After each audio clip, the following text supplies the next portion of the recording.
Hey, what's up, DS3 TV? I can see you haven't subscribed to the channel. It's kind of weird. You should subscribe. I mean, we got some good content here. And also, go to the Twitch that's in the link down in the description. Link is probably right here under me. And yeah, should do all of that. And yeah, please subscribe. Get to see me have hot sauce that I don't really want to have when we get to 10,000. So subscribe. What is up, DS3 TV? We are back for another video. This one is the world's deadliest roller coaster crash. Now, I really don't like roller coasters anyway because I'm afraid of this. Even though I know it's a very small chance of it happening, but I'm like, nah, I don't really care for it. Also, I just don't like the drops. I actually like the loops. I just don't like the drops when it comes to roller coasters. So this is going to be an interesting one. It is by Real Horror, and yeah, it should be a really fun video. Let's get into it and play.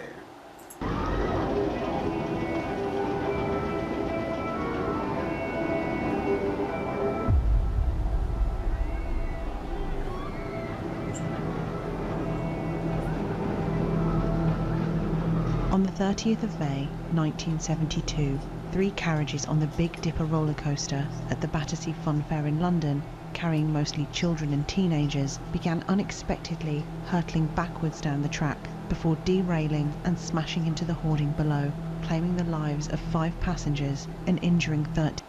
Holy, that's a way to say it. Like before barreling down and smashing into the people below. Like that that is a way to say, like, people just got killed. That's insane. 13 others in the process. To this day, it remains the deadliest roller coaster disaster of all time.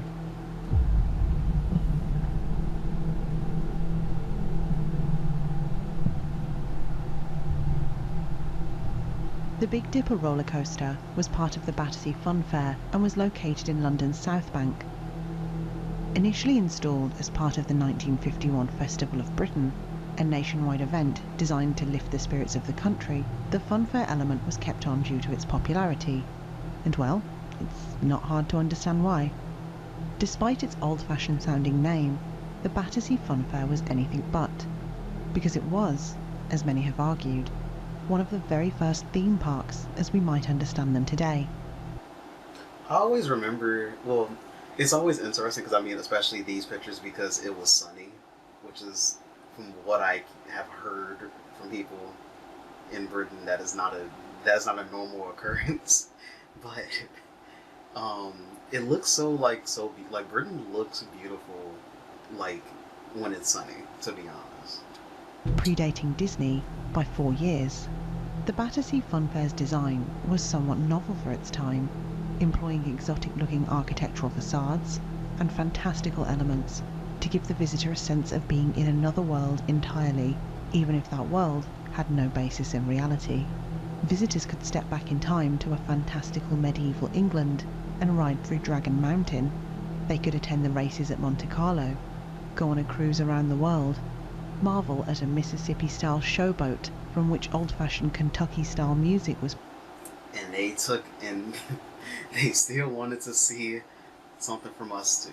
That's kind of cool. Honestly, the showboat would actually be probably like one of the coolest parts too. Like if you didn't want to go like on a roller, I guess on a coaster. Played, or perhaps even ride a rocket ship heading straight to the moon. While the fairgrounds offered an almost endless opportunity to immerse oneself in pure, unadulterated escapism, of course, by far the most popular ride at the park was the biggest, a side friction roller coaster known as the Big Dipper.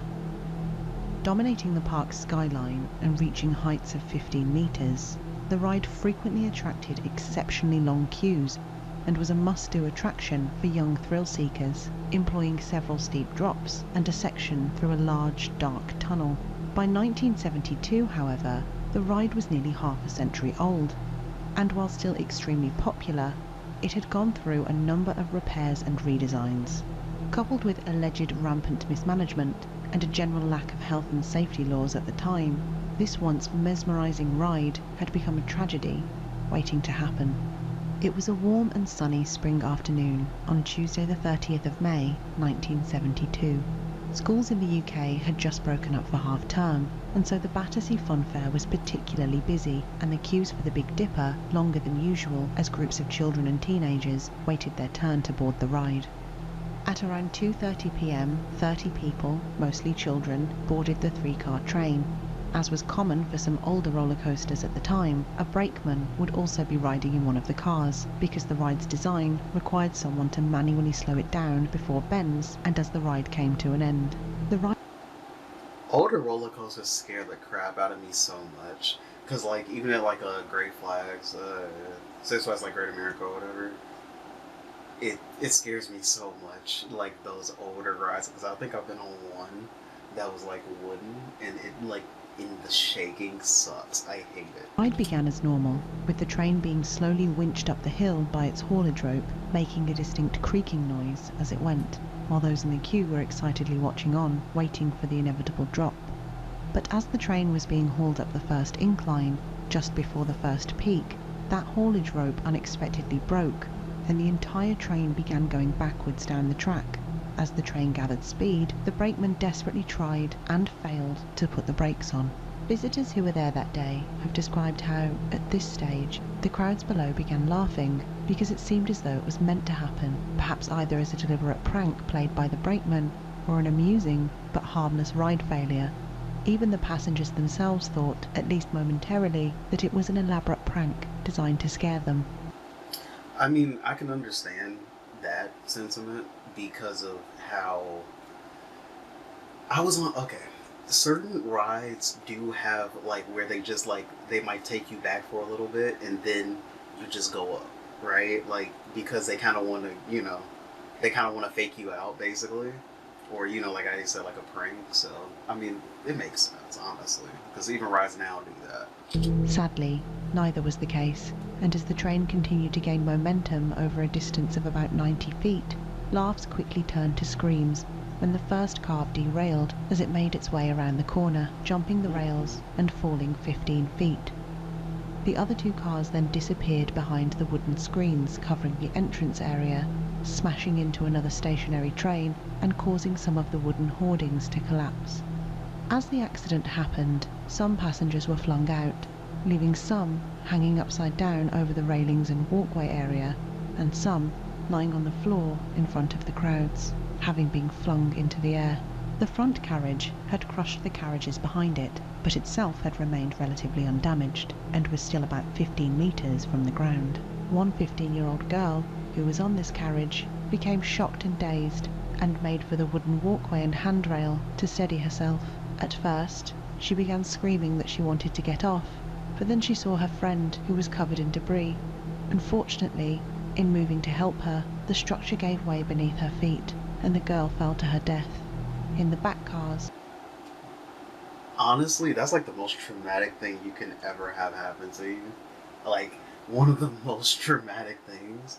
Like imagine you're on like a roller coaster ride, just thinking that like it's gonna be all fun, right? You get into like a crash, and you're like, yeah, you want to be let out, and then you see like your friend like is stuck under some debris. You're like, okay, like I'm going to help, right?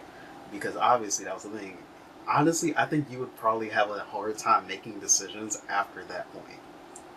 Just me personally, I probably would. it had become apparent that several other children were being crushed. The scene quickly turned into one of complete chaos, as onlookers rushed to help those that were stuck under debris and the bodies of the other passengers, most of them children and teenagers. As emergency workers flocked to the scene, shockingly, the fun fair quickly returned to normal as visitors continued to queue for rides and pop music blared through the park's speakers, even as the rescuers worked to free people trapped in the wreckage. Tragically, all said and done, 5 children lost their lives.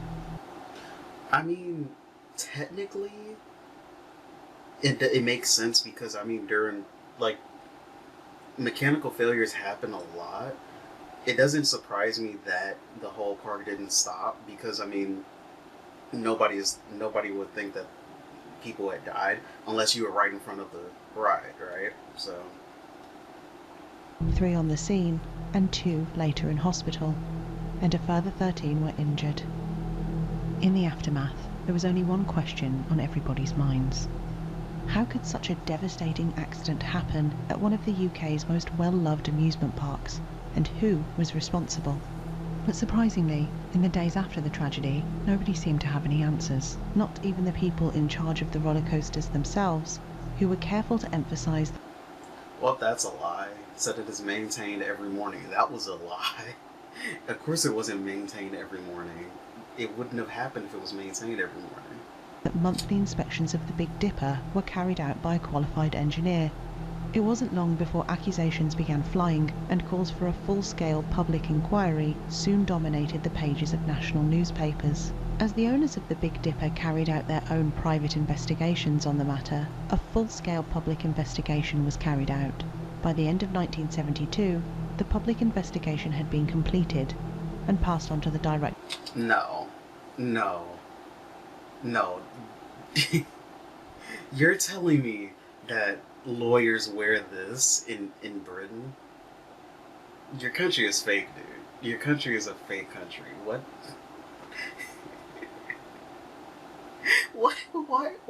Why do you guys wear this? Well, I mean, maybe they don't anymore. I'm just gonna hope that they don't. Yeah, England, your country's a fake country. I'm sorry. This is... What is this? What is he wearing right now? What is that on his head? That's really terrifying, if I'm going to be honest with you.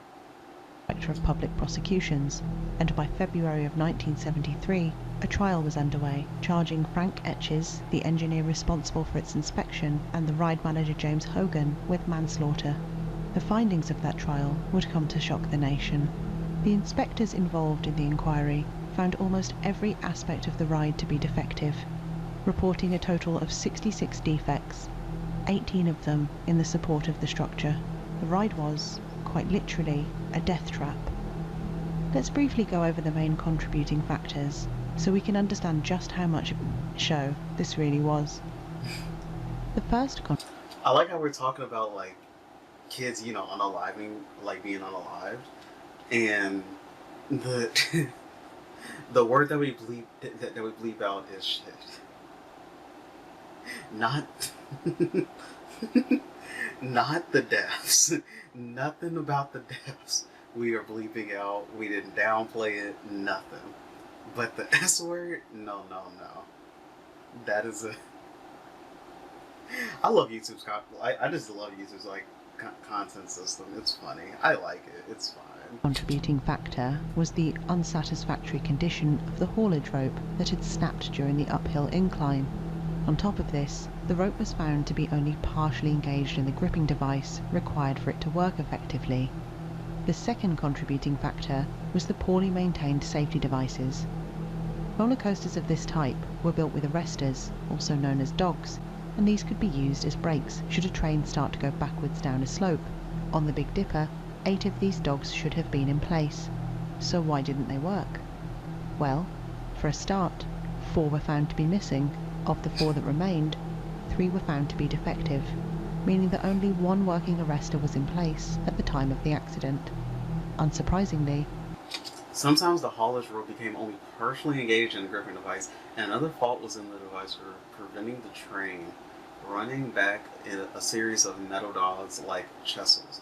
There should have been 8 dogs, but there were only 4. Also, this is exactly what they said.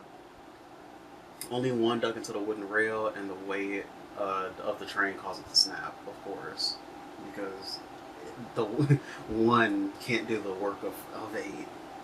That arrestor snapped under the weight of the train as it hurled backwards. The third contributing factor was the condition of the structural work, which was described as deplorable. Significant rot was found to be present in 5 separate places, as well as excessive algae growth on the walkway on which one of the engineers had slipped while carrying out their investigations. It was on this defective walkway that the young girl had fallen through when she had been thrown out of the train. The fourth contributing factor was the misalignment of the track along which the train was hauled. It was this that had caused the derailment, which had thrown the passengers out of the train car. There were also a number of other indirect but no less important contributing factors too. For example, it was found that the roller coaster had suffered a devastating fire in 1970 and that parts which were more than 50 years old at the time had been purchased as replacements. Furthermore, prosecutor Henry Powell also claimed that the employees working on the roller coaster were nothing more than teenage boys without training of any sort. A former Big Dipper employee would testify that both management and employees were drinking and using drugs while working, and that a very similar incident had in fact taken place the year prior, causing a passenger to fracture their arm. Now, if you're wondering how the ride could have been allowed to get into such a condition even with regular inspections, you're not alone. The answer... Also, can you not sue in Britain? Like, I don't think I'm understanding. Like, if the person got a fractured arm the year before, you can't sue? Because I bet they were like, they would have done something if they sued. I just, hey, maybe you can't sue in Britain. The answer to this can get quite complicated, but it basically boils down to how fairgrounds were governed at the time. Long story short, they weren't really. There was a voluntary code of practice for some types of fairgrounds, but these were full of loopholes. Regular inspections by a qualified engineer were recommended, but how often, what type of engineer, and what constituted qualified was mostly up to the individual owner. It would be these poor health and safety requirements that would be used as the main defence throughout the trial, and in November 1973, both the structural engineer and the manager of the ride were acquitted.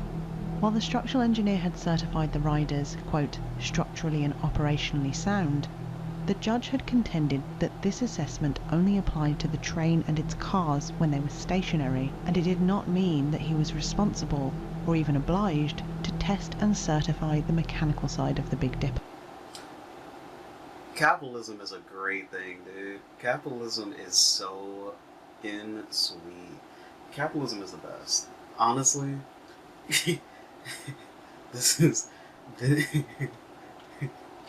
Because I'm just gonna be honest. If he did not own this, and he was charged for like this, right? Say that. Okay, I'm gonna just put it in a different scenario because it's an interesting scenario. So, if he hit somebody with his car, and he was not an owner of like something big, he would have gotten caught for that. I'm just gonna be honest with you. They wouldn't have like came up with these things like, oh, he's only responsible for the structural part of it, not the mechanical part. Yeah, that doesn't no. That's BS. To be honest, that's BS. This is what capitalism gets you. You can literally kill multiple kids and nothing happens. Nothing. The ride's manager was found not guilty because the jury decided that, as a former fitter's mate, he could not be expected to have sufficient knowledge to ensure the ride's safety. While the Big Dipper itself was dismantled after the accident, and some of its parts used for a smaller ride, the park itself remained open. But inevitably, the fair's popularity rapidly declined, and it was forced to close in 1974. While the Battersea Funfair disaster did trigger a chain of events that would eventually lead to a number of changes in the law, change was not as immediate as you might think. It would take nearly 2 years from the accident for fairgrounds to be brought under health and safety law, which had then been reworked to cover members of the public. Despite being the worst roller... But why wasn't health and safety already covering the members of the public? That's a bigger question. Why is not a thing that was already happening? Coaster disaster of all time, even to this day, very little remains to suggest that the fairground ever even existed. However, as of May 2022, a tree was planted to commemorate the disaster's 50th anniversary, and there are further plans for a more permanent memorial underway. Still, while many have dubbed the event Britain's forgotten disaster, it literally doesn't look like anything is there too. That's crazy. They like really tried to scrub it. For the family of the 5 children who lost their lives and the traumatised survivors, the Battersea Funfair disaster no doubt remains as alive and as real as ever. So this, Is that the Deadliest roller coaster crash? Because I feel like it was another. Um, it was something else. Like it was like another one from. I can't think of that channel's name. I think it's called Funland. No, Tomorrowland or whatever. And they talked about, I think, what was that action park where like literally people were dying left and right. Well, I guess that's not roller coaster. That's like a water park. So yeah, it could be. I mean, probably is the biggest roller coaster crash.